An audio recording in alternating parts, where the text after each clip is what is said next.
Selamat sejahtera, saya ucapkan kepada Encik Sabri dan rakan-rakan sekalian. Hari ini saya akan membentangkan tentang kajian teks dan instrumen yang telah dibina.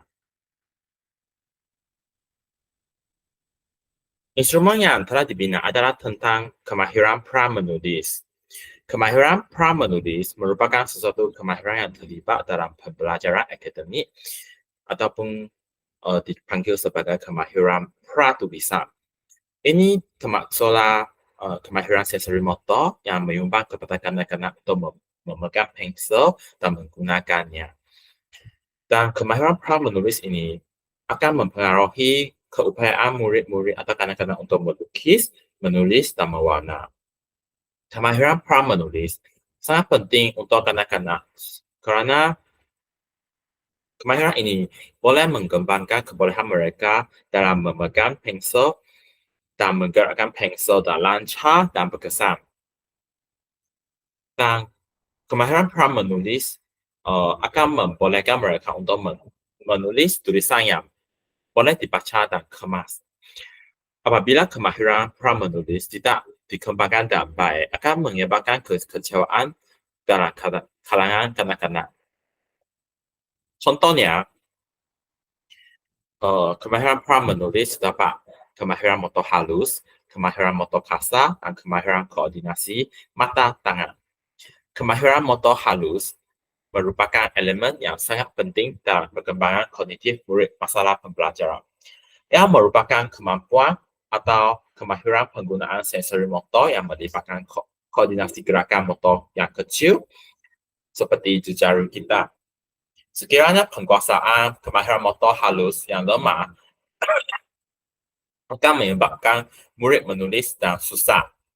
Kemahiran motor kasar juga merupakan sesuatu kemahiran pra-menulis yang penting untuk membolehkan murid-murid menulis dengan baik.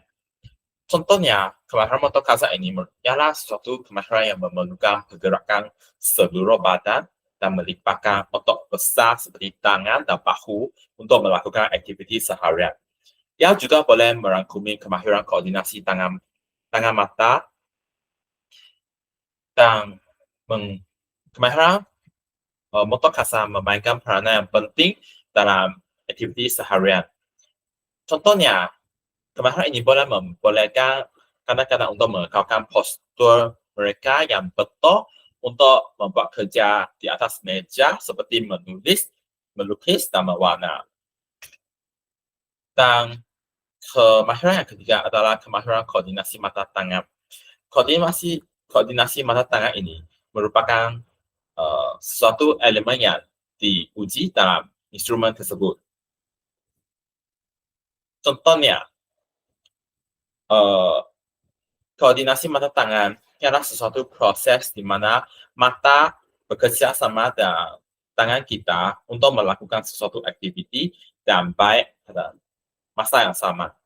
Apabila mata kita melihat sesuatu, isyarat maklumat akan dihantar dan sangat cepat ke otak-otak kami. Aktiviti yang akan digunakan dalam menguji kemahiran koordinasi mata tangan adalah 3 aktiviti seperti aktiviti melukis garisan mudah ke atas dan ke bawah, aktiviti melukis garisan lurus ke kiri dan ke kanan, aktiviti melukis mengikut corak yang tertentu. Penguasaan murid dalam kemahiran koordinasi mata tangan ini adalah baik, tapi masih boleh berusaha lagi.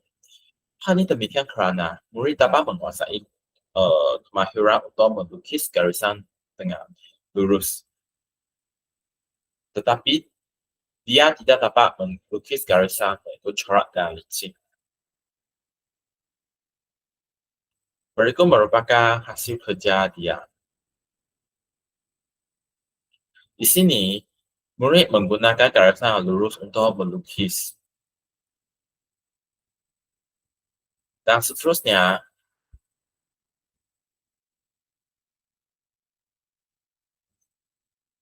adalah kemahiran mengurai. Kemahiran mengurai merupakan merupakan bahagian yang kedua diuji dalam instrumen tersebut. Kamera mayura menggunakan kemahiran motor halus kita, dan kemahiran motor halus merupakan sesuatu kemahiran yang penting semasa perkembangan awal untuk kanak-kanak menulis atau memegang pelbagai objek di sekeliling. Dalam aktiviti mayura, murid-murid perlu menggabungkan setiap titik-titik dan baik tanpa menjejaskan kebetulan dia.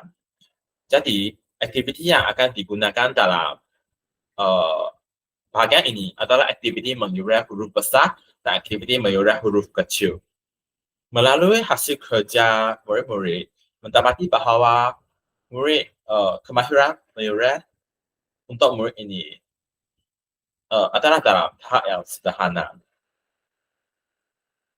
Untuk aktiviti mengurai huruf besar, murid berjaya mengurai huruf besar dalam tahap yang terhad dan mengurai dalam keadaan yang boleh dibaca.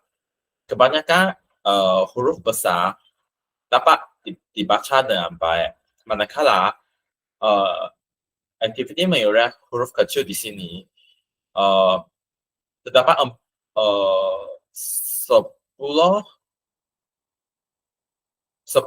huruf kecil yang dapat disurat dengan baik. Kebanyakan huruf kecil masih tidak disurat dengan baik. Jadi, pada pendapat saya, kebanyakan huruf besar dan huruf kecil yang disurat oleh murid menggunakan garisan yang lurus. Oleh itu, mendapati bahawa murid menguasai untuk mengurai garisan yang lurus dan baik. Kerana buktinya, murid boleh menguraikan huruf yang menggunakan garisan lurus seperti huruf besar N, huruf besar H, huruf besar K, E, F. Dan untuk huruf kecil adalah huruf kecil L, K, T, Z. Untuk kemahiran ketiga adalah kemahiran menyaling. Kemahiran menyaling merupakan sesuatu kemahiran yang perlu dikuasai sebelum menguasai kemahiran menulis. Murid memerlukan kemahiran tersebut untuk menyaling huruf atau perkataan dari papan putih ke atas kertas mereka jika murid akan belajar dalam bidang akademik. Untuk aktiviti yang akan digunakan dalam pentafsiran kemahiran pra-menulis adalah aktiviti menyaling dan menulis huruf besar. Dan melalui hasil kerjanya, mendapati bahawa murid hanya menyaling beberapa huruf dalam tahap yang terhad dan sedemikian huruf tidak dapat dibaca dengan jelas dan kemas. Dari hasil kerja murid ini, kebanyakan huruf adalah kosong dan tidak disaling dengan baik. Berikut merupakan senarai semak yang dibina mengikut aspek-aspek yang akan diuji. Terdapat kemahiran koordinasi mata dan tangan, kemahiran menyurat, kemahiran menyaling. Dan setiap butiran-butiran di sini adalah dirujuk daripada DSKP mata pelajaran Inggeris tahun 1.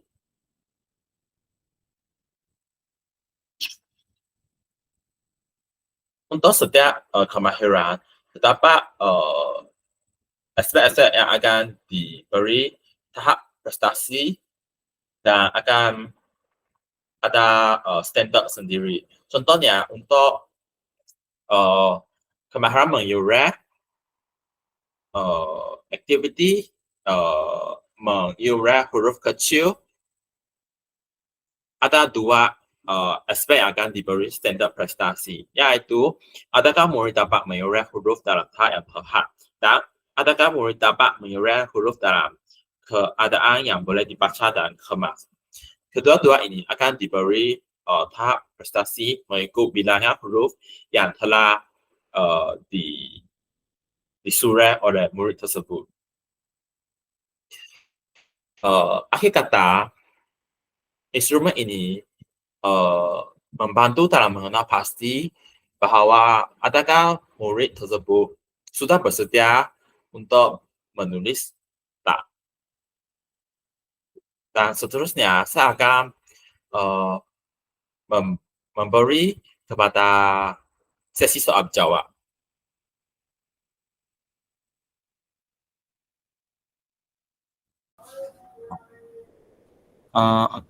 Saudari Cicing, ada apa-apa soalan yang nak tanya tak? Okay, Nelson, saya nak tanya tentang kamu punya apa tu instrumen. Bolehkah kamu move ke slide depan? Okay, depan. Yang ini, yang tadi tu, bukan yang belakang. Yang ini. Saya rasa dalam kemahiran menyuruh itu kamu guna terlalu banyak perkataan bagi murid itu untuk pergi menyuruh. Saya rasa akan susahkan murid itu. Apakah pandangan kamu? Baiklah, kalau macam tu sebab guru yang membantu saya menyiapkan latihan ini juga memberi maklum balas bahwa murid mengambil masa yang terlalu panjang. So, saya juga akan membuat penambahbaikan macam mengurangkan bilangan huruf yang perlu disurat oleh murid.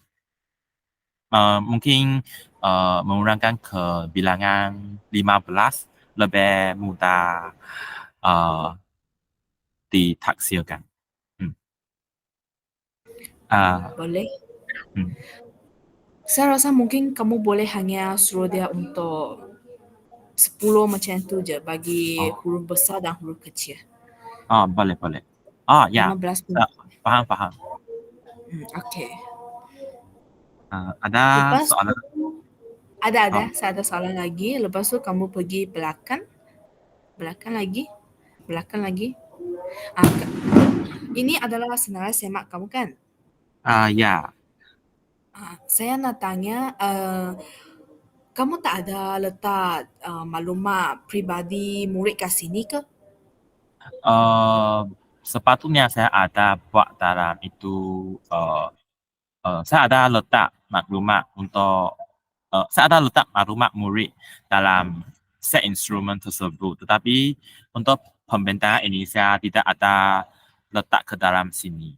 Tapi maklumat murid seperti nama dia, kategori, tahun dia, sekolah yang belajar di mana, alamat rumah dia, dan sebagainya. Okay, faham. Lepas tu saya nak tanya satu soalan lagi. Ini bukan soalan lah, tapi kan ini penambahbaikan. Saya rasa kamu boleh terus tambah catatan selepas kolom penguasaan. Faham. Untuk memudahkan guru mencatat macam pencapaian dia kan. Ya, betul. Macam mungkin semasa dia pegang pensel, dia punya tangan tak boleh pegang macam tu. Dia boleh catat kat sana lah. Boleh. Thank you. Ada soalan lagi tak? Tak ada dah.